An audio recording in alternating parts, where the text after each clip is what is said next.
Ondas de Impacto. Onde o silêncio fala, nós ouvimos.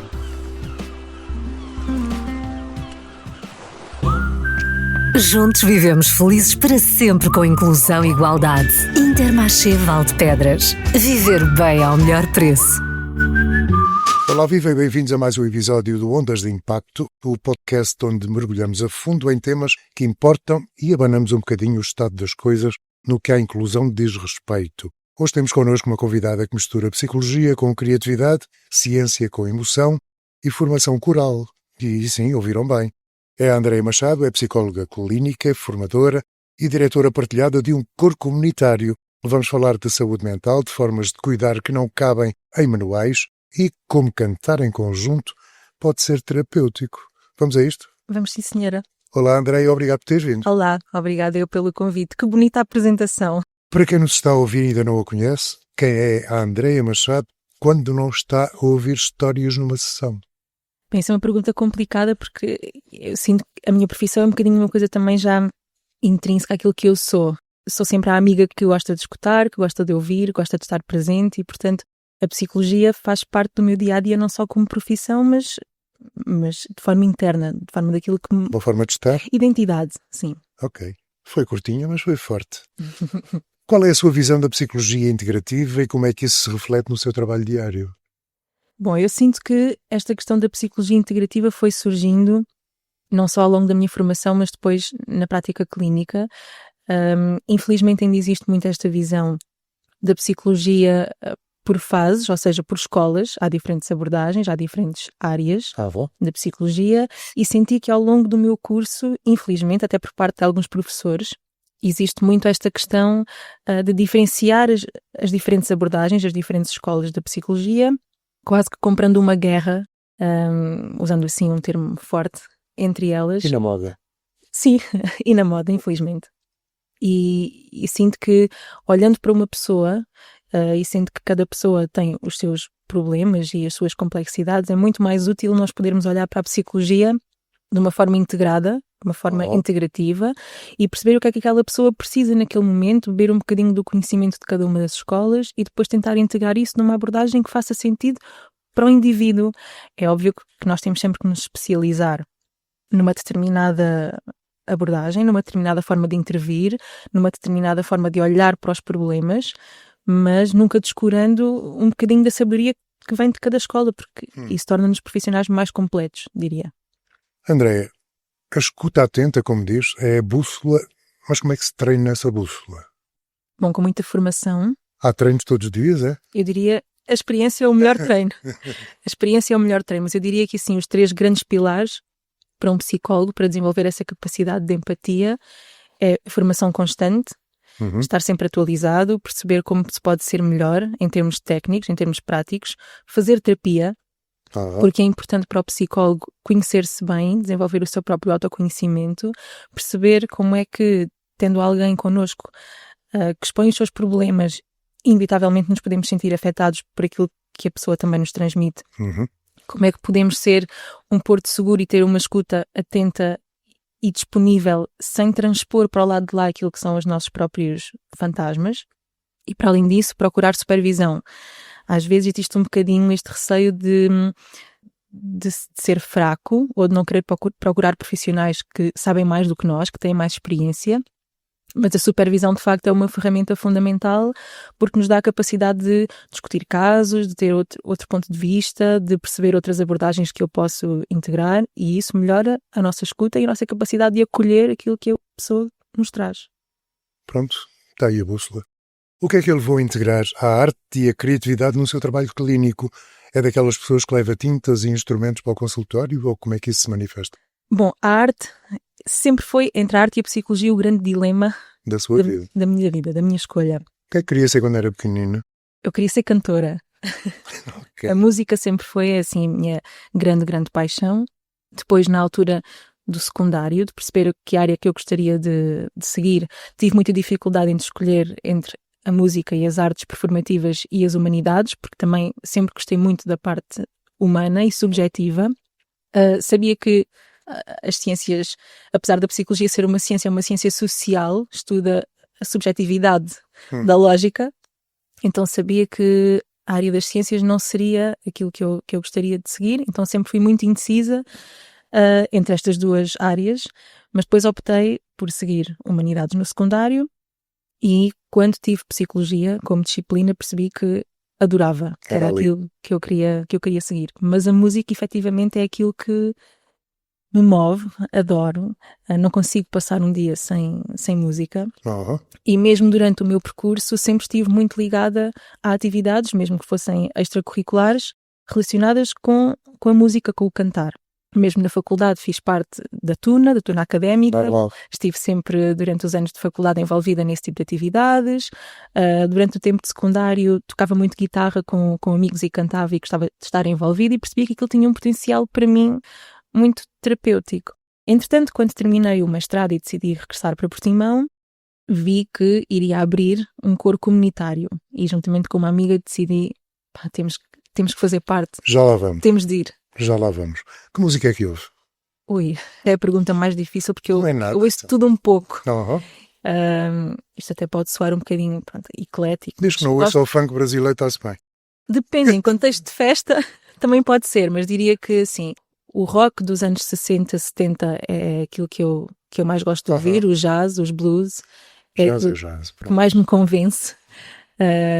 Realmente o jazz e o soul têm um lugar também especial no meu coração, mas eu gosto muito, sei lá, eu acho que uma festa com amigos pede o Pimba e adoro o Pimba. Já não vou à festa, já não vou lá. Estou a brincar. Há muitos bons êxitos e muitos também. bons ídolos pop, portanto eu não gosto de ser fundamentalista, por isso eu adoro música no geral. Acho da próxima vez, quando fizer uma festa, eu convido o meu amigo Toy para lá ir. Para me fazer Para cantar. Então, o que é que faz o Toy? Canta. E não é um excelente cantor. E canta bem. E canta muito. Aquele malandro, se quisesse, cantava qualquer coisa, menos a pimbalhada que canta. Mas isso é com ele é que sabe da vida dele. Vamos lá então falar do Coro da Aldeia. Sim. Dirige este projeto em Portimão e não parece nada ser só sobre música. Não é. É sobre música, mas fundamentalmente é sobre a conexão humana. Lá está, na altura que eu soube que iria abrir um coro comunitário, eu fui movida essencialmente pelo desejo de cantar, de conhecer pessoas que tivessem a mesma paixão e o mesmo gosto que eu. Inicialmente o Coro da Aldeia foi fundado por outras duas pessoas, pelo Yuri e pela Renata Reis e pelo Yuri Venting, e eles tiveram esta iniciativa, eu integrei, nós tivemos logo uma ligação muito especial e ao fim do primeiro ano eles convidaram-me para fazer parte também da regência, da direção do coro, porque perceberam que a minha paixão era efetivamente muito grande, que eu tinha uma grande dedicação ao projeto e gostava muito de contribuir e dava o meu máximo para lá estar. Ao menos é isso que eles me dizem. Não vale a pena perguntar onde é que arranjava tempo para as duas coisas, porque as duas coisas estão lá desde pequenina, quer dizer. Sim. Portanto, há sempre tempo. E completam-se. E no final do dia de trabalho sentia que era um bom escape. Pois. E depois, eventualmente, com o passar do tempo, fui percebendo, porque o coro é muito variado em termos de faixa etária. Há pessoas mais jovens, na casa dos 20, na casa dos 30, e depois temos pessoas na casa dos 50, 60. E comecei a perceber que, de facto, aquilo era um balão de ar, um balão de oxigênio, depois num dia de trabalho para muitas pessoas. E que o que movia quem lá estava, essencialmente, não era só a parte da música, que, claro, todos partilhamos dessa paixão, mas era a conexão que tínhamos entre nós. As amizades que se formaram, os bons momentos que passávamos em conjunto. E comecei a perceber que era muito frequente as pessoas que lá estavam dizerem: isto faz muito bem, isto é terapêutico. Hoje em dia... Era uma das coisas que eu iria perguntar. Que impacto é que isso teve nas pessoas?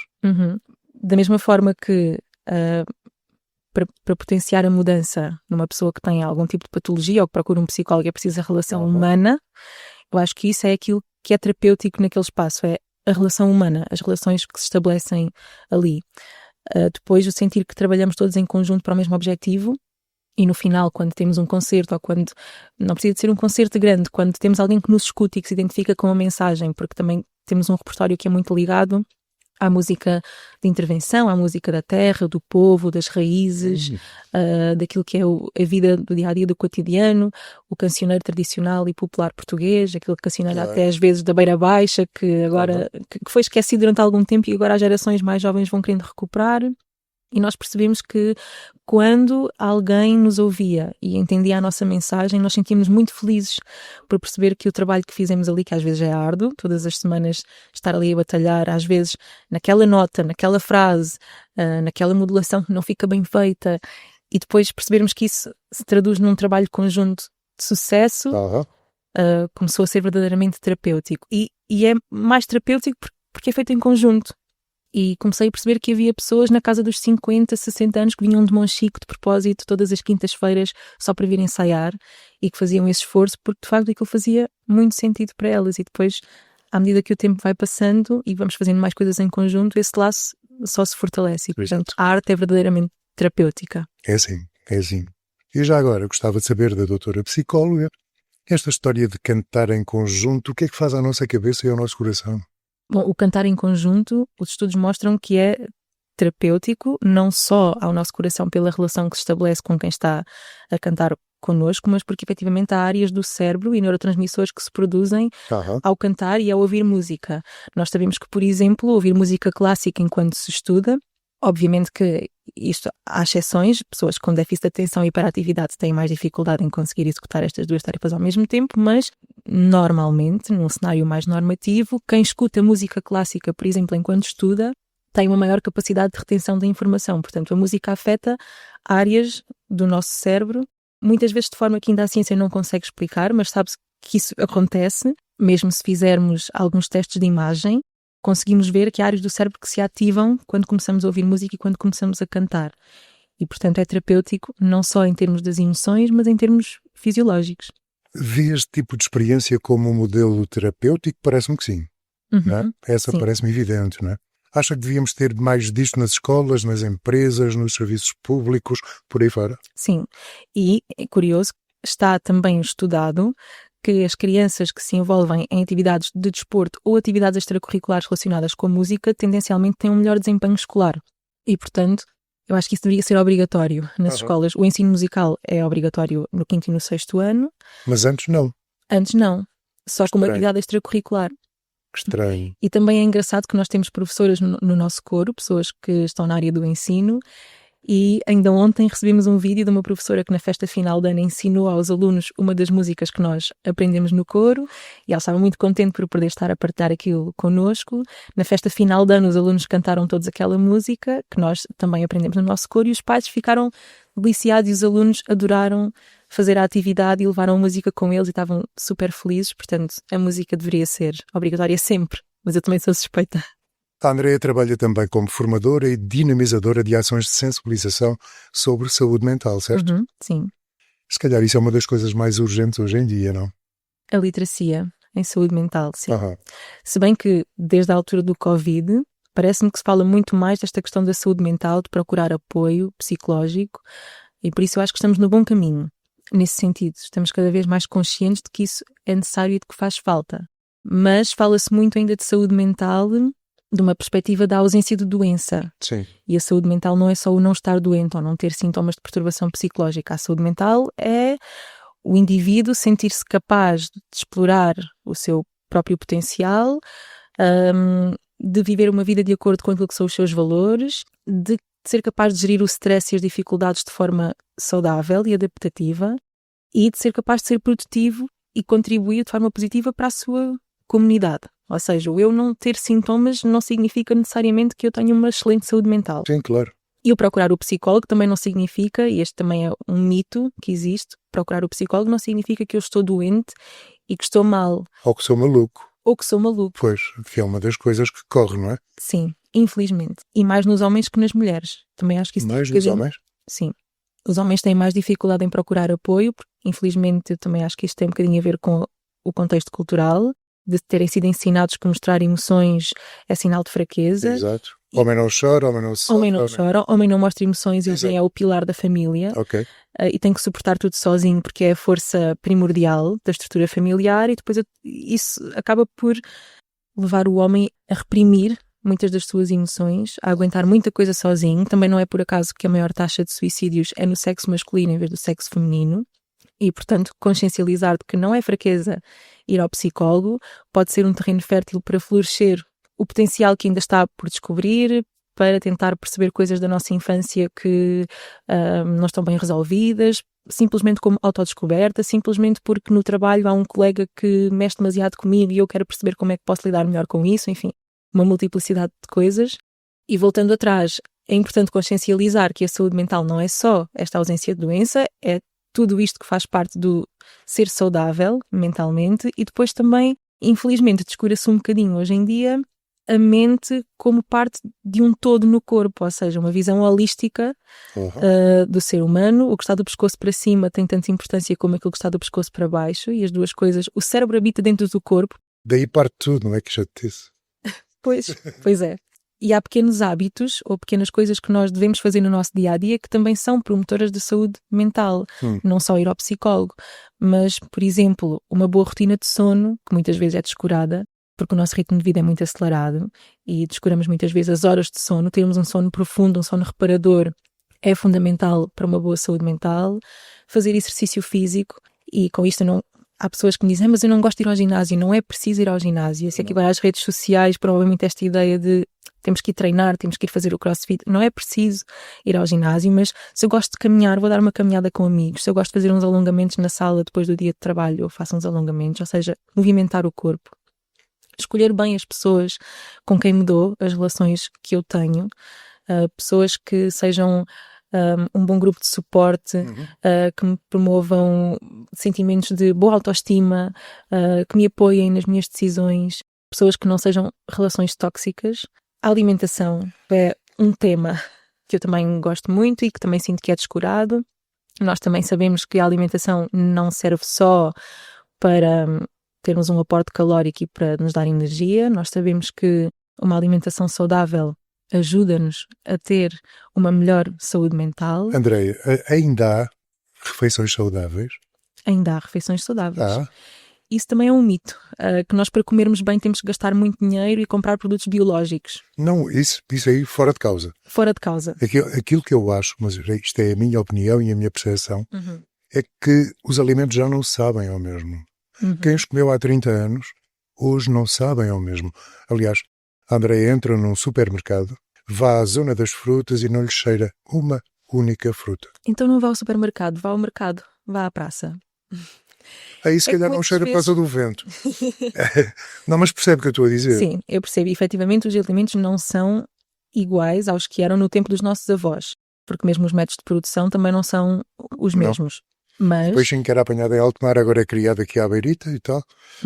Enfim. Mas a verdade é que, assumindo isso como a realidade, continuamos a ter a opção de comer maioritariamente fast food ou de comer comida mais natural. E com a comida natural não quer dizer, lá está, que tem que gastar muito dinheiro em comida biológica ou que tem que ir à área saudável dos supermercados, gastar imenso dinheiro em produtos que também são processados e que muitas vezes, com um rótulo biológico, passam por produtos saudáveis quando não são ricos em açúcar, em aditivos na mesma. Portanto, eu diria que é uma dieta rica em fibra, em legumes, em fruta, peixe, ovos, carne, frutos secos.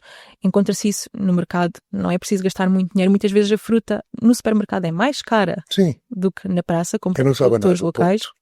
E, portanto, não é assim tão difícil comer de forma mais saudável. Porque a verdade é que, sendo os alimentos diferentes daquilo que eram há 30 ou 40 anos ou 50 anos atrás, nós continuamos a ter o poder de escolher se quero consumir alimentos o mais naturais possível ou se quero consumir fast food e alimentos processados.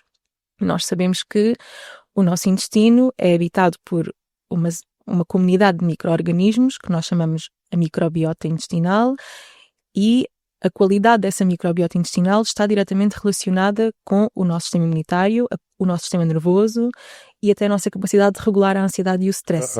E, portanto, quanto mais nós comemos comidas processadas, menor é a nossa capacidade de gerir emoções difíceis como a ansiedade ou até mesmo os estados depressivos. Os estudos mostram que as pessoas que comem mal são pessoas tendencialmente com maior propensão para desenvolver perturbações de ansiedade e perturbações depressivas. Espero que alguém esteja a ouvir isto com muita atenção. Espero que sim. Por exemplo, um dos neurotransmissores principais, os neurotransmissores são substâncias químicas que nós temos no nosso cérebro, são produzidas pelos nossos neurónios e são mensageiros do sistema nervoso daquilo que acontece entre o nosso cérebro e outras células do nosso corpo.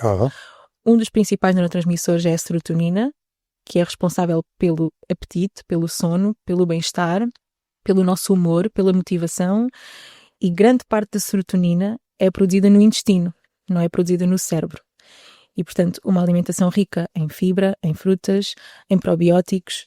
Curiosamente, os estudos mais recentes também nos mostram que as pessoas com perturbações depressivas, se fizerem um tratamento psicoterapêutico e, se for necessário, integrar uma abordagem farmacológica com antidepressivos e um probiótico, a chance de remissão dos sintomas e de melhoria da perturbação é muito maior.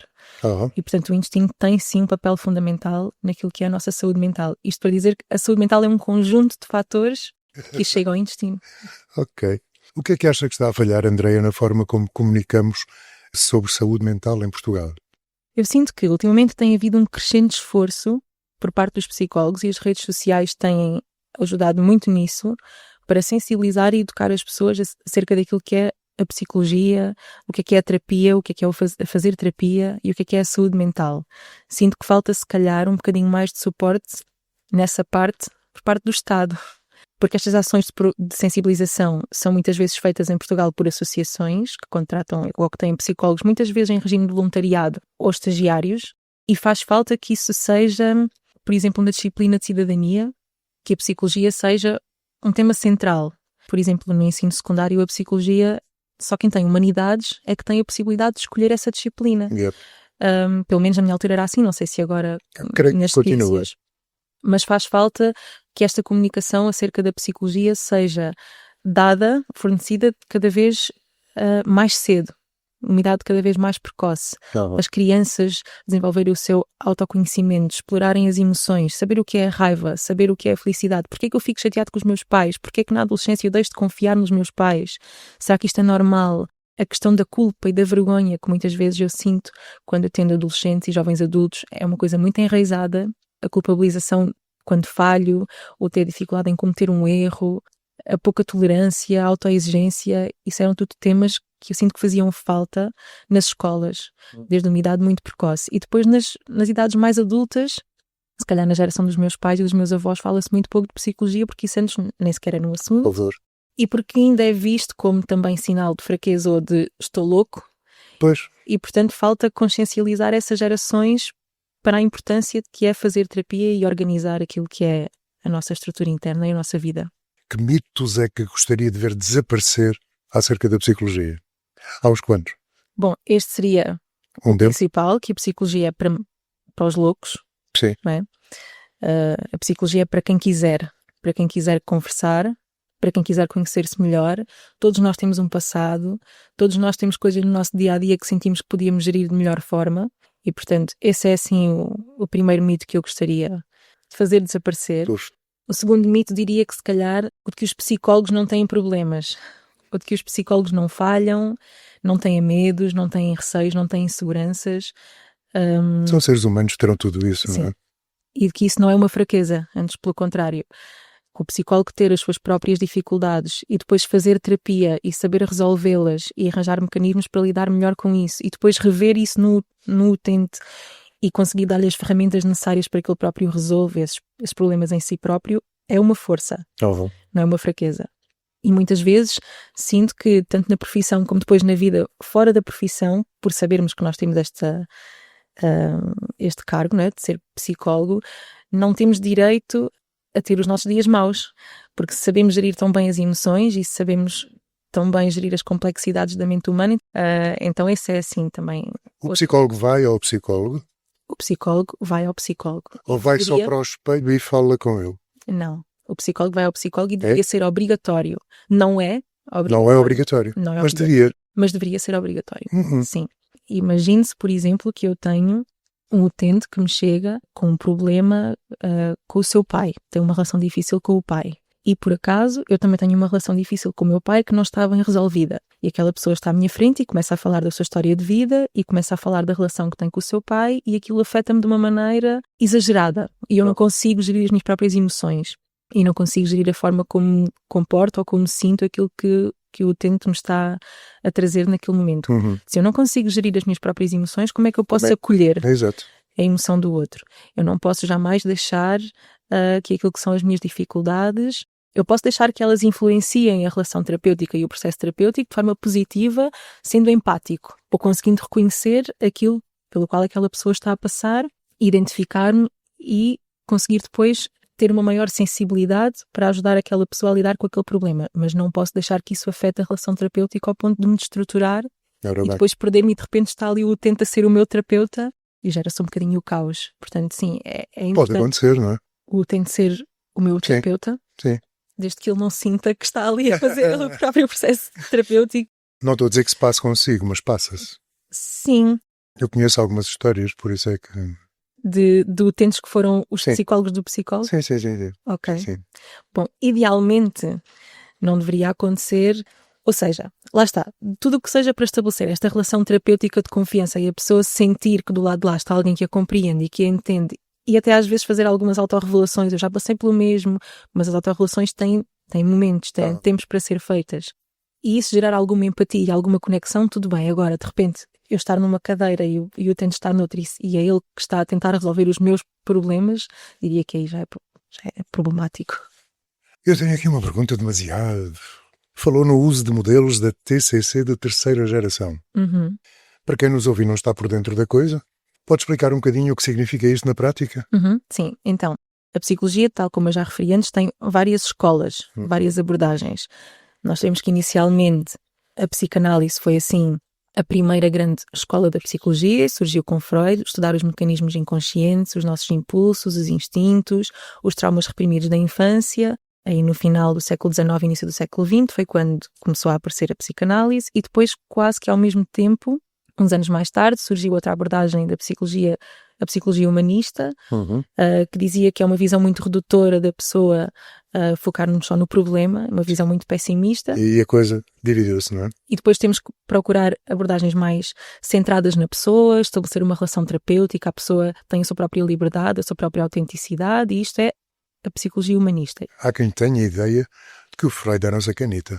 Sim, isso vem de uma visão, ou seja, é preciso contextualizar, as coisas surgiram numa determinada época em que o conhecimento era aquele e a verdade é que o Freud deu-nos muitas bases para a psicologia se desenvolver e para ser aquilo que é hoje em dia.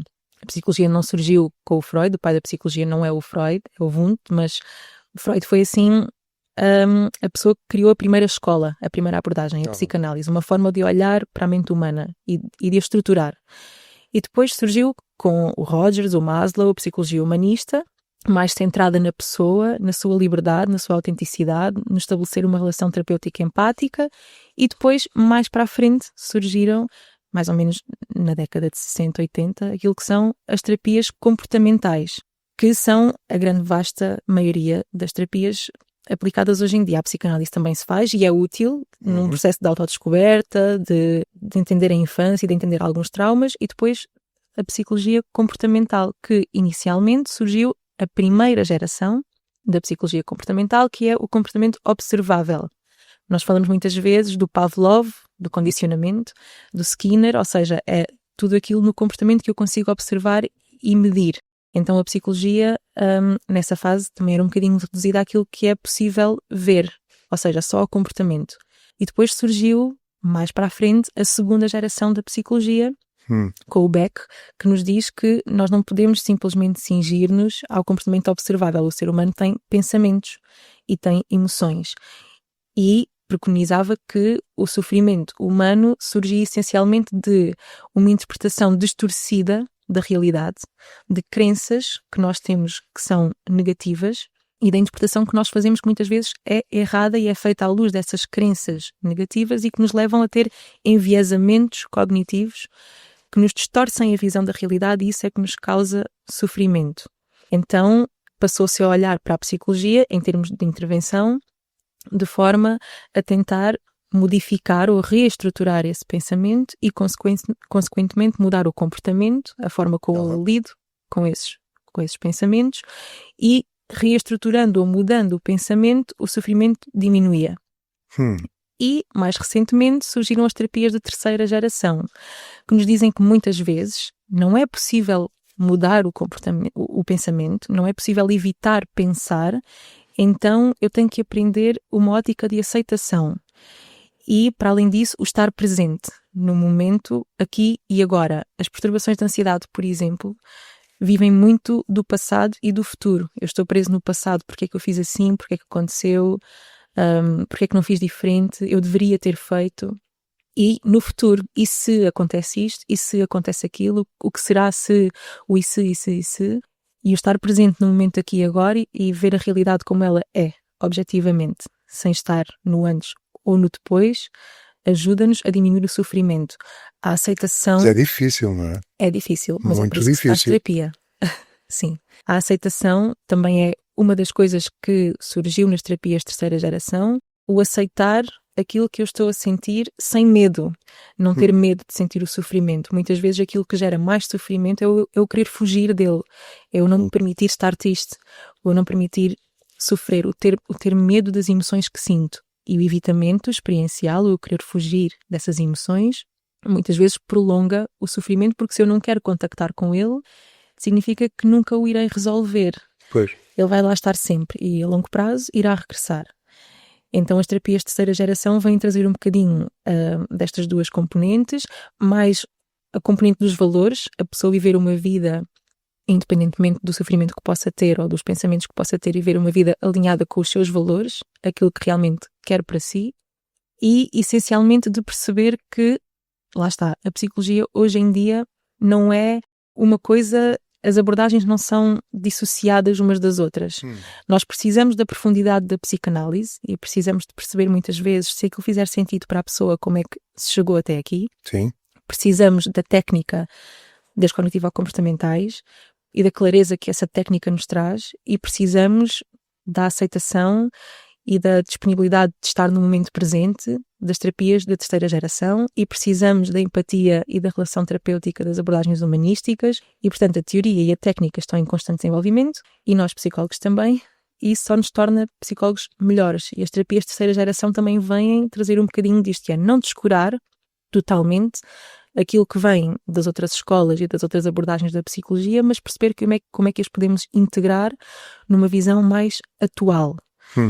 Dentro das terapias de terceira geração existem várias abordagens. Existe a terapia baseada no mindfulness, existe a terapia focada na compaixão, na autocompaixão, que tem-se revelado muito útil nestas questões do medo da falha, da autoexigência, da comparação constante, que cada vez mais com as redes sociais, por exemplo, e com a sociedade atual, é um problema. Yep. E as terapias da aceitação e compromisso, que é assim... uma das minhas grandes paixões e gosto muito de intervir com esta questão da aceitação. As terapias da aceitação e compromisso baseiam-se na premissa de que o sofrimento psicológico diminui quanto mais flexível for o nosso pensamento. Às vezes nós temos muita rigidez e muita inflexibilidade na forma como pensamos e como olhamos para as coisas e então a terapia da aceitação e compromisso vem tentar promover esta flexibilidade. Baseia-se num hexágono, são 6 pressupostos. O primeiro pressuposto é o da aceitação, ou seja, abrir espaço para sentir o que estou a sentir, independentemente se for uma emoção, vamos categorizar, boa ou má. Viver uma vida alinhada com os meus valores, saber aquilo que é realmente importante para mim e aquilo que tem que estar presente na minha vida e no meu dia-a-dia para que eu possa ser mais feliz. O eu como contexto, ou seja, eu não sou os meus pensamentos e as minhas emoções só, eu sou mais para além disso. O conceito da desfusão cognitiva, que é um conceito que agora também se fala muito, que é eu perceber que os meus pensamentos não são factos. Temos tendência a achar que tudo aquilo que nós pensamos, que os nossos pensamentos correspondem à realidade absoluta, e a verdade é que não. Temos aí as redes sociais que comprovam tudo isso, não é? Sim, e fala-se muito nas redes sociais dos pensamentos intrusivos. Sim. Tenho um pensamento, o pensamento intrusivo é um bom exemplo. Eu também posso ter um pensamento intrusivo de agora de repente jogar a tigela para o chão. O que seria se eu agora jogasse este prato para o chão e o partisse? Isso não significa que esse pensamento corresponda à realidade e que eu o vá fazer. É só um pensamento. Só o pensamento, exato. Tal como outros milhares de pensamentos que nos passam pela mente e que não correspondem à realidade. Muitas vezes nós e que nunca serão feitos. E que nunca serão feitos, nem nunca se concretizarão. Exato. Nós é que temos tendência a acreditar neles porque às vezes mexem com as nossas inseguranças, com os nossos maiores receios e então assumimos esses pensamentos como reais. E as terapias de aceitação e compromisso vêm trabalhar muito esta questão da desfusão cognitiva. Ou seja, eu perceber que o meu pensamento não corresponde à realidade e que eu não tenho de acreditar em tudo aquilo que a minha mente me está a dizer. Mas há esse perigo de quem acredita. Sim, e isso gera sofrimento psicológico. E isso é grave. E é por isso que depois as pessoas, quando procuram o psicólogo e quem faz este tipo de terapias, percebe que existe uma grande mudança em perceber que a minha mente vagueia, não é? Eu tenho muitos pensamentos e não tenho que necessariamente acreditar em tudo aquilo que o meu cérebro me está a dizer. Sobretudo, por exemplo, nas perturbações dos ataques de pânico, as perturbações de pânico vivem muito desta questão de, pronto, tenho este sintoma, já vou ter um ataque de pânico, isto significa que isto vai acontecer. O pensamento é logo muito catastrófico, a pessoa acredita que por ter aquele pequeno sintoma ou por estar naquele determinado contexto vai ter um ataque de pânico e depois isso potencia o próprio ataque de pânico, ou seja, é como se fosse uma profecia que se autocumpre. E nós entendermos que a minha mente me pode estar a dizer que isto vai acontecer, mas que isso não corresponde à realidade, já é um primeiro grande passo para eu me conseguir distanciar e para conseguir diminuir o sintoma de pânico. E depois, a outra parte também do hexágono é a capacidade de estar atento ao momento presente. Lá está, não ruminar sobre o passado, não ruminar sobre o futuro e não ficar ansioso com o que pode estar por vir, aprender a ver a realidade de forma objetiva, como ela é agora. A Andréia estava a falar em ataques de pânico e recuemos 40, 50 anos. Isso chamava-se como? Existia? Punha-se em causa? Na altura da psicanálise chamava-se histeria. Pessoas que tinham eram histéricas mentais. Sim, e muitas vezes. E normalmente mulheres. E normalmente mulheres. Yep. Tanto que as gerações mais velhas, hoje em dia, os ataques de pânico muitas vezes podem até sentir um ataque de pânico, mas não reconhecem o que é. O que é, exato. Acham que estão a infartar, que podem estar a ter um AVC, que é uma condição física que têm que ir para o hospital, quando na verdade é uma crise de ansiedade. Sim. Falta esta educação e esta sensibilização para aquilo Mas faz doer o peito, caramba, não é? Faz. Nada como umas boas respiradelas para a coisa passar. Também ajuda. Também ajuda, Sim. não é? Andréia, venha de lá um exemplo de uma estratégia baseada em evidência que seja surpreendentemente simples, mas eficaz. Essa é uma pergunta muito complicada. Na psicologia não há fórmulas mágicas. Pois. Muitas vezes isso também é uma dificuldade nos processos terapêuticos, as pessoas vêm muito aflitas, em muito sofrimento e querem que o psicólogo resolva rápido. Sim. E a verdade é que nós temos que perceber que nós aprendemos a pensar de uma determinada maneira ao longo de muitos anos. E para aprendermos a pensar de forma diferente, ou não pensando de forma diferente, aprender como é que eu posso lidar com os meus pensamentos e com as minhas emoções de forma diferente, é preciso também algum tempo e algum treino. Eu diria que esta questão da aceitação tem sido assim uma grande descoberta e uma fórmula mágica para muitas pessoas. O aceitar o que estou a sentir, o não ter medo de sentir, o não querer fugir, tem sido transformador para muitas pessoas que eu acompanho. O ter curiosidade acerca do que estou a sentir, quer no meu corpo, quer no que estou a pensar, olhar para as emoções, olhar para a dor que eu estou a sentir, para o sofrimento, onde é que eu o sinto no corpo, tentar explorar fisicamente. Onde é que está essa dor? É no peito que eu sinto o aperto? É nas mãos que ficam a tremer? É no estômago que fica diferente? Ser curioso e aprender a aceitar o que estou a sentir sem ter receio. E depois, outra coisa que eu também acho que é importante é nós pararmos de viver um bocadinho com base nas crenças condicionais. Eu deveria ter feito diferente, eu deveria ser assim e não sou, eu deveria ter ido ao ginásio. Isso não resulta, quer dizer. Isso traz-nos sentimentos de culpa e uma responsabilização que muitas vezes piora o problema. Exato. Ok, eu poderia ter feito diferente, mas não fiz. Paciência. Então, como é que posso fazer melhor agora? Yep. É mais útil nós pensarmos no que é que posso fazer diferente a partir de agora do que ficarmos a deambular nos caminhos do que deveria ter feito. Deveria porquê? Quem é que disse que deveria ter feito assim? Fui eu. Ok, mas eu tenho os meus próprios padrões de exigência, então a minha visão é muito redutora, porque é baseada, enfim, nas minhas próprias crenças, na minha própria experiência, e portanto os deverias condicionam muito a vida do ser humano, porque acha que deveria viver de acordo com certos padrões, certas normas, certas rotinas, certos hábitos, e muitas vezes quando não consegue, porque a vida é muita coisa a acontecer ao mesmo tempo, e por vezes não nos é possível viver como deveríamos viver, e isso traz muito sentimento de culpa, de frustração, de vergonha, e abandonar isso, aprender que ok, eu não fiz, mas eu posso me perdoar, aprender a ser autocompassivo, porque nós muitas vezes conseguimos ser muito amigos dos outros, mas muito inimigos de nós mesmos. Pois. Temos muita dificuldade em ser nossos amigos. E a autocompaixão também diria que é assim uma dica que faz muita diferença. O aprender a perdoar-me, a aceitar as minhas falhas, que eu não sou perfeito, que é ok, às vezes eu ter idealizado uma coisa para aquele momento ou para aquele dia que depois não se concretizou, ou que é ok eu ter procrastinado naquele trabalho. A questão da procrastinação vive muito desta questão da culpabilização.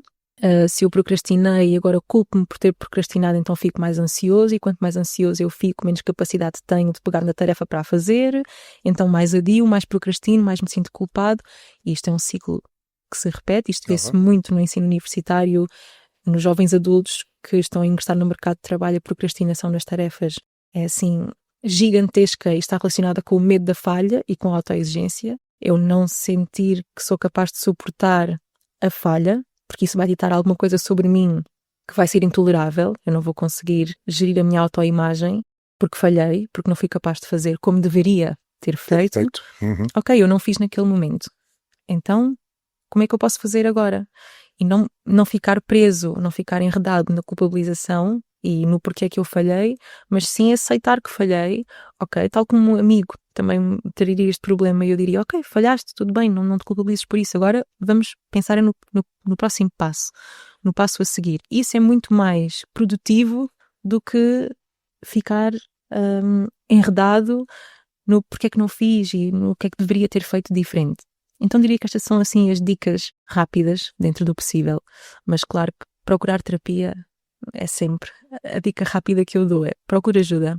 Antes, agora, depois. Eu estou-me a lembrar de um psicólogo de rua que dizia, caraças, pá, o passado anda sempre atrás de nós, parece que o trazemos com um cordelinho. O passado anda sempre connosco. Pois, é uma mochila que nós isso. carregamos, mas o passado não dita quem nós somos. Nós sabemos na psicologia que existe uma componente genética, mas também existe uma componente contextual. Ou seja, efetivamente, a componente genética tem uma percentagem de influência.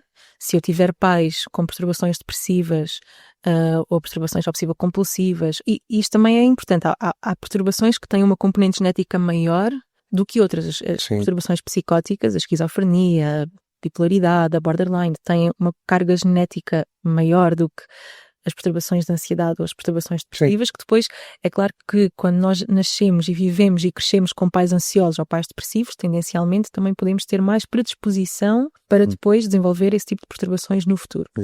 Mas o nosso passado não dita aquilo que nós seremos no futuro, ou seja, mesmo eu tendo uma parte genética que é muito difícil às vezes de medir, não há propriamente um gene para a depressão, existe uma multiplicidade de coisas no nosso genoma que nos podem tornar mais predispostos a desenvolver perturbações depressivas, mas se eu tiver um contexto onde depois isso nunca se potencie, ou eu fizer, por exemplo, terapia desde muito cedo e aprender a gerir os meus próprios recursos internos, eu posso até nunca vir a desenvolver uma perturbação depressiva. Ou eu ter um passado traumático ou marcado por muitas dificuldades à medida que fui crescendo, mas depois, lá está, procurar ajuda e no meu futuro ter uma rede de suporte, ou ter pessoas à minha volta que potenciem o contrário, não significa que eu vá desenvolver uma perturbação psiquiátrica ou no futuro. Significa simplesmente que eu posso ter essa predisposição e pode já ser mais fácil para mim entrar nesse registro, mas isso não significa que o vá fazer. Ou seja, o nosso passado pode ser útil até numa perspectiva de nós compreendermos como é que chegamos até aqui, porque é que pensamos da maneira que pensamos, porque é que os nossos padrões são estes, mas ele não dita tudo. E é possível depois modificar muita coisa. Isso também é o que me fascina muito na profissão da psicologia, o potencial de mudança do ser humano. Quanto mais pessoas eu atendo, mais percebo que é gigantesco, que as pessoas conseguem mesmo mudar. Sobretudo, trabalhei com vítimas de violência, vítimas de crime, quando trabalhei na APAV. Foi uma experiência muito enriquecedora nesse sentido, chamado abre-olhos, de perceber que há pessoas que chegam realmente de vivências muito traumáticas, com muitos sentimentos de vergonha, de culpa, com vidas completamente destruturadas e que depois, com apoio e com ajuda, conseguem reerguer-se e conseguem ser pessoas altamente funcionais, excelentes pais, excelentes irmãos, excelentes filhos, excelentes companheiros, mesmo tendo sido vítimas de violência doméstica, por exemplo, e de terem histórias relacionais muito tóxicas, depois conseguem transformar isso. Isso tem volta? Tem volta. Depende do trabalho que for feito com aquela pessoa, também depende muito depois daquilo que a pessoa escolhe fazer com isso e do quanto decide investir nessa mudança, mas o potencial de mudança do ser humano é gigantesco e isso é altamente motivador na profissão. Então, André, agora vou-lhe dar um espacinho para respirar. Como em todos os episódios do Ondas de Impacto, está então na hora daquela merecida pausa para o café, ok? E não é um café qualquer. Hoje, como sempre, o aroma que enche a sala vem do OneBean, que é um projeto da Apexa, criado com o intuito de proporcionar empregabilidade a gente com deficiência. Estes bolinhos são feitos por eles, esse café sírio é feito por eles e resta dizer que, sob a orientação da Céu Neto e da Milene, o Ricardo, a Sandra, o Marco e o Nuno, que são a mão de obra desta coisa, cumprem regras de higiene, atendimento ao público e, o mais importante, confiança e histórias de superação. Resta dizer que o projeto está em pleno crescimento, estamos a consolidar a marca, a definir linhas de produtos e há novidades a caminho. Agora a imaginação a trabalhar, quem sabe um dia destes poderá andar por aí um quiosque móvel para eventos, mercados locais, etc. Imaginem uma carrinha onde o café e a inclusão andam de mãos dadas, estrada fora, café com rodas e com propósito. Maravilhoso. E dizer que provei uns bombons que me ofereceram quando vim cá fazer a formação. Então, conheceu o projeto OneBean, claro. Sim, e eles duraram 1 dia e meio no meu frigorífico, portanto. Duraram quanto? 1 dia e meio no meu frigorífico. Pois eu estava-me a esquecer que teve aqui há pouco tempo naquela história. Uns bombons com chocolate, E bolacha. que toda esta gente que eu falei do OneBean esteve ali a servir-vos. Sim, e delicioso que foi. Adorei. Ok. Ainda bem que me fez recuperar a memória. Recentemente esteve numa iniciativa que chamámos Juntos Cuidamos Melhor. Creio que não estou enganado, pois não? Sim. Do projeto WeCare da Apexa. Como é que foi essa experiência para si? Que impacto vê nestas colaborações entre a saúde mental e os projetos comunitários? Olha, foi uma experiência altamente recompensadora. Eu tinha inicialmente, ou seja, aquilo que me foi proposto foi vir falar com técnicos que trabalham com cuidadores informais, cuidadores de pessoas com deficiência, e na altura eu vim falar sobre as questões do burnout, da fadiga por compaixão. Muitas vezes estes cuidadores informais sofrem muito com esta questão de se esquecerem um bocadinho onde é que eles terminam e onde é que começa o cuidado do outro, diluem-se muito no cuidado que têm que prestar, é muito exigente. E os técnicos que trabalham com estas pessoas também têm altos níveis de desgaste, fadiga emocional é gigantesca. Aliás, na altura que vim falar com os técnicos, falámos precisamente sobre os estudos científicos que nos mostram que as profissões com maior nível de burnout são as profissões ligadas à área da saúde e ao cuidado do outro, os enfermeiros, os psicólogos, os técnicos, os assistentes sociais. São profissões em que muitas vezes há um envolvimento emocional muito grande e pode ser altamente frustrante nós sentirmos que nem sempre a recompensa é rápida ou que é possível, porque depois existem também muitos entraves burocráticos e recursos que são limitados. E então vim falar sobre essas questões, mas desde o início que quis que fosse uma abordagem um bocadinho horizontal, não estar no papel de formadora com as alunas, mas também que elas pudessem partilhar as suas experiências. Lá está, a relação humana que depois se estabelece e aquele sentido de pequena comunidade que se criou ali na sala. Era isso que eu pretendia, tanto que até trouxe alguns exercícios, dividirmos em grupos e depois um grupo trabalhava os fatores de risco para o burnout, o outro grupo trabalhava aquilo que são estratégias de prevenção ou que podem ajudar a minimizar o impacto desses mesmos riscos e depois iriam apresentar ao outro grupo e em conjunto estabelecer estratégias. E depois acabámos por, curiosamente éramos uma turma só de mulheres, acabámos por estabelecer ali uma relação muito gira entre nós todas, com muita partilha, o que é fundamental, partilhar com os colegas que tenham a mesma profissão histórias que são difíceis para eu perceber que não estou sozinho, que não sou só eu que sinto isto, ouvir o que o outro colega faz ou coisas que o outro colega pode sugerir que possam fazer diferença também no meu dia-a-dia e senti que foi recompensador porque no final toda a gente se sentia muito unida na mesma missão, toda a gente sentia que efetivamente tinha feito diferença. Entretanto, trocámos contactos todas umas com as outras e o sentir que há alguém que me compreende e que por muito difícil que possa ser esta profissão ou o trabalho que tenho ou o dia-a-dia, às vezes o cotidiano, nós sabemos que somos contratados para uma função, mas nestas questões do associativismo, da intervenção em comunidade, é muito difícil nós fazermos só aquela função, nós acabamos por fazer um bocadinho tudo um pouco, aquilo que seja preciso fazer, e isso também contribui muito para o desgaste e para os níveis de burnout. O sentirem que, por muito que o dia-a-dia possa ser pesado, há pessoas que passam pelo mesmo e existem estratégias e é possível melhorar e é possível procurar ajuda e há quem me compreenda. Quis especialmente fazer esta formação nesta ótica assim mais horizontal porque parece-me um bocadinho que muitas vezes o psicólogo, quando estamos assim na perspectiva de formador, não é que a formação que nós e a informação que trazemos não seja válida, mas há um distanciamento entre aquilo que é a realidade do dia a dia e as estratégias. Se eu disser, mas vá ali, só faça uma pausa, ou diga que não pode fazer mais horas extra, ou diga que faça uma pausa ali e vá respirar um bocadinho, certo, isso pode ser possível para algumas pessoas, mas para outras não é. Pois. A realidade do dia a dia é muito diferente. Então, o que é que nós podemos fazer em conjunto? Então vamos lá perceber como é que é a realidade, o que é que se trabalha, o que é que se faz e o que é que nós podemos fazer para tentar diminuir os riscos associados ao burnout e à fadiga por compaixão. Então sinto que foi muito enriquecedor, até mesmo porque depois partilharam comigo muitas histórias. Havia pessoas que eram técnicos e que também eram cuidadores informais, que viviam na própria pele aquilo que é cuidar de alguém com algum tipo de limitação ou deficiência e partilharam histórias de muita resiliência, de muita força. Uma delas vem cá proximamente. É a Virgínia. É a Virgínia. Sim, foi também assim, alguém que me marcou muito. Realmente passou por muitas dificuldades Caramba! na sua vida.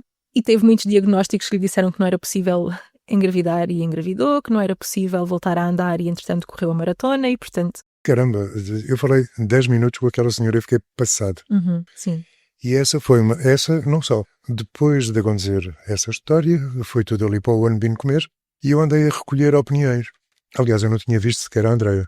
E disseram-me para ela, é fantástica. Ai, que bom. Por isso é que está aqui. Estou feliz. Eu fico muito feliz. A única pessoa que se lembrava é um amigo meu que diz que ela tinha olhos azuis. Mas de resto foi exatamente a opinião delas que a trouxe aqui. Ainda E eu estou muito contente com isso. Fico muito feliz, mesmo. Ok, vamos em frente. Há uma frase sua que eu adoro. Entender o outro também é arte. Isso dá-nos muito a pensar, não? E ao fim e ao cabo porque nem sempre é fácil.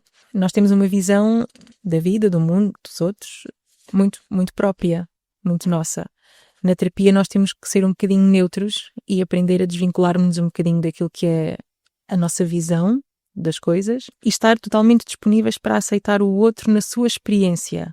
Ou seja, às vezes coisas que para nós possam não fazer sentido, mas que naquele contexto e naquela realidade fazem sentido para aquela pessoa, e isso há que ser acolhido e há que ser entendido. E isso é uma arte, saber ouvir. As pessoas muitas vezes procuram terapia também porque precisam de ser ouvidas e compreendidas. Creio que acima de tudo precisam de ser ouvidas, não é? Sim, aliás, há muita técnica, obviamente. Ir a um psicólogo não é ir falar com um amigo. Sim, claro. Há sempre um tipo de relação diferente e há técnicas que o psicólogo utiliza que o amigo não sabe e há formas de ver o pensamento e de ver o comportamento que alguém que não tem formação nesta área não sabe. Mas, essencialmente, aquilo que mais promove a mudança e aquilo que mais faz diferença, para além da técnica, é a relação. A relação de disponibilidade, de segurança, de confiança que eu tenho no meu terapeuta, no sentir-me acolhido, e para conseguir fazer isso bem é preciso alguma arte. Sim. Um psicólogo que seja exclusivamente técnico, mas muito pouco humano. É curto. Não há de ser um bom psicólogo. Sim, é curtinho. Sim. Acha que a empatia se ensina? Ou é daquelas coisas que se cultivam mais do que se aprendem? Cultiva-se. Pode-se aprender, e a formação em psicologia, não só a formação técnica, não é? Mas a formação, por exemplo, em supervisão, com outra pessoa a mostrar-nos como é que nós podemos ter um olhar mais sensível, como é que nós podemos ter um olhar mais empático, ajuda, mas a empatia cultiva-se e vem muito desta capacidade de eu estar disponível para aceitar o outro na sua experiência e na sua dor, sem querer impor a minha visão. Que é a parte mais difícil, não é? Muitas vezes é difícil. E quando estamos há muito tempo num processo terapêutico com uma pessoa e caramba, nós conseguimos mesmo ver o potencial e conseguimos mesmo ver que as coisas não são daquela forma como ela pensa ou como ela se vê, muitas vezes nós queremos impor essa visão e é preciso entender que a pessoa vive num contexto e numa realidade diferente da nossa. Então, em primeiro lugar, é preciso acolher. E depois, sim, tentar dar-lhe pistas ou ajudá-la a pensar. Acho que é isso. O psicólogo não nos dá fórmulas, nem nos diz o que fazer, mas ajuda-nos a pensar. ajuda-nos a questionar, ajuda-nos a tentar perceber se realmente faz sentido eu pensar como eu estou a pensar, se faz sentido a forma como eu estou a lidar com os pensamentos que tenho ou se posso arranjar formas mais saudáveis de o fazer. E diria que a empatia também, claro que há uma parte que também vem da nossa personalidade. Nós temos 5 fatores da nossa personalidade, um deles é a amabilidade, e isso nasce connosco. Não gosto de usar Sim, nunca. porque há quem não a tenha, de todo. Sim, mas também acho que uma pessoa que seja zero empática também tem uma perturbação psicológica. Pois só pode, não é? Só pode. Mas lá está, também não gosto muito de depois reduzir as pessoas àquilo que já trazem, aos seus traços de personalidade, porque é cultivável e é modificável. Portanto, a empatia, se nós nos disponibilizarmos a aceitar o outro como ele é e as suas experiências e estarmos abertos e disponíveis, é fácil de cultivar. Andréa, já teve momentos em que sentiu que o simples estar com alguém foi mais terapêutico do que qualquer técnica? Sim. Muitas vezes, sim, o estar presente no silêncio, às vezes a pessoa só quer companhia, só quer um espaço para poder chorar, sem alguém lhe dizer, não chores, mas tens tanta coisa boa. Isto acontece muito nas pessoas, por exemplo, com perturbações depressivas, porque não escolhe estatuto socioeconómico, não escolhe sexo, não escolhe idade. Muitas vezes as pessoas com perturbações depressivas, os amigos o que dizem, na melhor das intenções, não podemos culpar, o que dizem é, mas tu tens tudo, então, mas tens um marido ou uma mulher que gosta de ti, tens filhos, tens um trabalho que gostas, mas porquê é que tu te sentes tão triste? Isto traz sentimentos de culpa brutais para quem está a sofrer. Então, realmente, se eu tenho tudo, porquê é que não consigo dar valor? E, de facto, não consegue, porque é um momento que está doente. Precisa de procurar ajuda. Está fechada. Exatamente. É um pensamento adoecido. Sim. Não é? Então, por muito que a pessoa tenha todas as condições práticas reunidas na sua vida para estar feliz, mesmo que não consiga, e se alguém apontar precisamente isso, a pessoa sente-se muito culpada e muito frustrada. Às vezes é preciso só estar e dizer, ok, eu entendo que esteja triste e podes chorar aqui. Ou num processo de luto, alguém faleceu. Nada do que eu possa dizer vai atenuar aquela dor, se calhar naquele momento. Se for muito recente, então a pessoa tem que viver aquela dor. Então eu estar presente em silêncio e dizer, eu estou aqui. Quando precisares, podes contar comigo. E estou aqui em silêncio. Podemos só dar uma volta à praia e não falar o tempo todo. Podemos só ficar no sofá e não falar, só ler um livro. Eu estou aqui contigo em silêncio. É muito transformador. Às vezes mais do que uma técnica ou do vamos fazer qualquer coisa ou vamos... Sim. Andréa, estamos a chegar ao fim. Eu adorei esta conversa, mas agora, antes de terminar, vamos àquelas perguntas rápidas que não têm certo nem errado. É só mesmo curiosidade, ok? Ok. Vamos a isto. Uma música que a salva nos dias difíceis. Pink Floyd, Shine on You Crazy Diamond. Uma crença sobre psicologia que a irrita solenemente. A psicologia é para os malucos. E se não fosse psicóloga, o que é que estaria a fazer agora? Música. A cantar. Andréa, foi um enorme prazer trabalhar consigo e partilhar este Ondas de Impacto. Obrigada eu, o prazer foi meu. Obrigado por partilhar essa forma de cuidar íntegra que acolhe e também canta, quer dizer. Para o lado de lá, se gostaram deste episódio, partilhem, comentem, mandem ao vosso grupo de amigos que ainda acha que a saúde mental é só para quem está maluco. E já sabem, inclusão também passa por cuidar da mente e do coração. Andréa, muito obrigado e até à próxima. Obrigada. Neste episódio destacamos alguns pensamentos. Olhando para uma pessoa, e sendo que cada pessoa tem os seus problemas e as suas complexidades, é muito mais útil nós podermos olhar para a psicologia de uma forma integrada, de uma forma integrativa, e perceber o que é que aquela pessoa precisa naquele momento, beber um bocadinho do conhecimento de cada uma das escolas e depois tentar integrar isso numa abordagem que faça sentido para o indivíduo. É óbvio que nós temos sempre que nos especializar numa determinada abordagem, numa determinada forma de intervir, numa determinada forma de olhar para os problemas, mas nunca descurando um bocadinho da sabedoria que vem de cada escola, porque isso torna-nos profissionais mais completos, diria. Olha, foi uma experiência altamente recompensadora. Eu tinha inicialmente, ou seja, aquilo que me foi proposto foi vir falar com técnicos que trabalham com cuidadores informais, cuidadores de pessoas com deficiência, e na altura eu vim falar sobre as questões do burnout, da fadiga por compaixão. Muitas vezes estes cuidadores informais sofrem muito com esta questão de se esquecerem um bocadinho onde é que eles terminam e onde é que começa o cuidado do outro. Dizem-se muito no cuidado que têm que prestar. É muito exigente e os técnicos que trabalham com estas pessoas também têm altos níveis de desgaste. A fadiga emocional é gigantesca.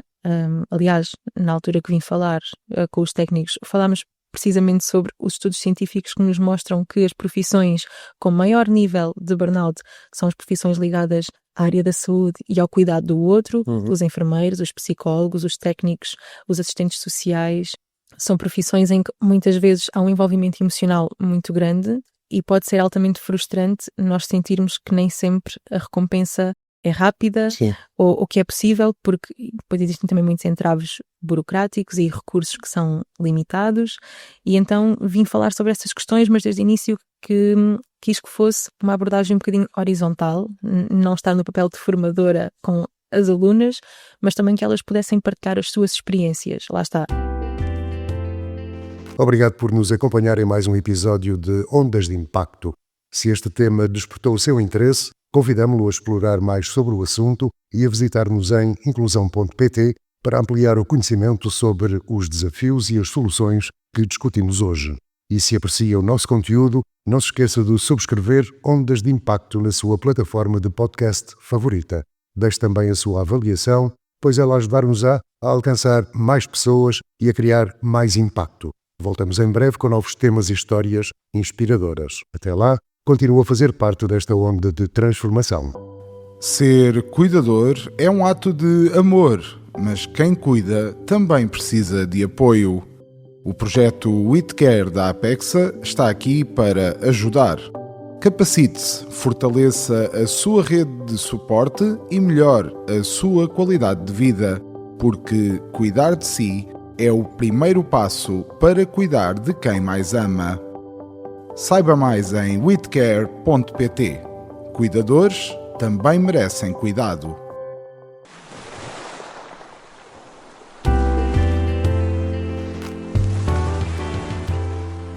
Ondas de Impacto. Onde o silêncio fala, nós ouvimos.